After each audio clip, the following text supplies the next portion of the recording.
for both of these because this girl on the end of her toes has very sharp what? Very sharp claws. I want you guys to look at this lizard who spends much of her life high up in the trees. Raise your hand if you have a guess, or if you, maybe guess isn't the right word, if you'd like to make an observation. What things do you notice about this iguana that give you a clue she likes to live in the trees? What do you notice? Very sharp claws to help her climb. Hold on.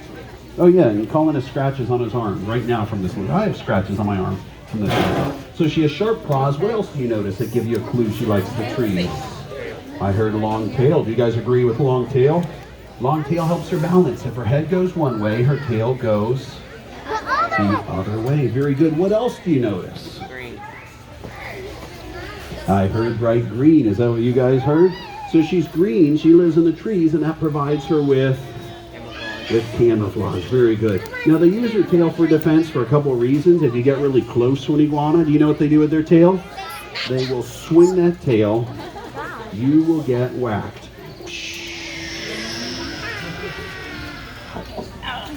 Very powerful defensive whip. You don't want to pick up an iguana by the tail, however. If you grab an iguana or a gecko by the tail, what happens? You will get a souvenir. Guess what souvenir they will give you? A piece of that tail. So they can actually break off the end of their tail, which is very helpful. Imagine you're an iguana and some kind of carnivorous animal comes and tries to catch you. They grab you by the tail. At that point, if you're a normal animal, you are going to be lunch. But because you're an iguana, what can you do? You release your tail begins to wiggle around like a madman, creating a distraction. And so the predator actually gets a consolation prize. They get the little piece of the tail. It's like tail jerky. And then you get to at least live another day. She lost her tail a few years ago in a skirmish. What do you guys notice about the last 8 or 12 inches of the tail? Do you see that's a different shape, different color? That's a new regenerated tail. So as soon as they lose that old tail, the very next day, what happens? It begins to grow back. It takes about 3 seconds. It happens in the blink of an eye. No, it actually took a couple years for that to happen. But it does eventually grow back, and it is completely functional. All right, let's put that girl away. I have one more big lizard I'd like to show you. Who knows what is the world's biggest lizard? The Komodo dragon. The Komodo dragon is a monitor lizard. Most of these giant meat-eating lizards around the world are in the monitor lizard family. But in South America, they have a different kind of lizard. Does anyone know what it's called? Starts with a T. Call it out if you know it. The TEGU. Very good. So the TEGUs, oh, you have how many? So this gentleman back here, you probably can only see his head and his legs. This gentleman back here has 5 TEGUs.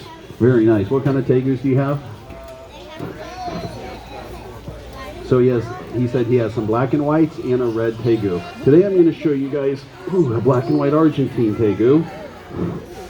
He's a little bit dusty. His name's Ernie. You guys want to say hi to Ernie? Hi, Ernie. So Ernie is a fairly large TEGU lizard. He's a big adult. TEGUs love to stick out their tongues. Why is he sticking out his tongue? Is he making faces at us? Yeah, he's actually showing us his sense of what?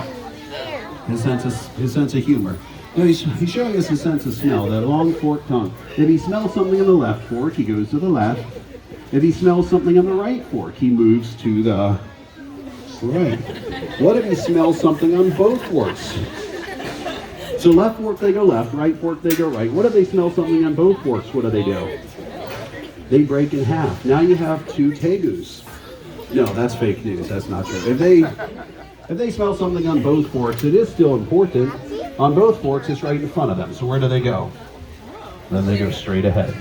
So if you happen to be working in your garden, let's say you run into a snake, because you probably don't have TEGUs in your garden unless you live in Colombia. Not Columbia Borough, Columbia, the country of Colombia. If you see a garter snake and he's flicking his tongue at you, is he being aggressive? Does he want to attack you? Or is he just acting like your neighbor's dog? What does your neighbor's dog do when you meet him?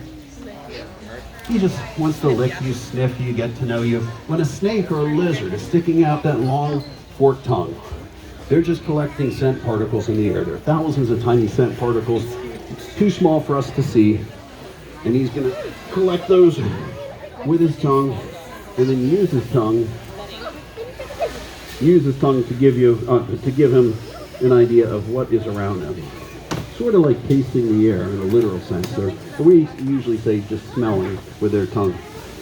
Well, guys, we've seen snakes, lizards, turtles. Has this been a pretty fun, eventful day so far at the fish place? I love to come to that fish place, that pet place. It really is a special store.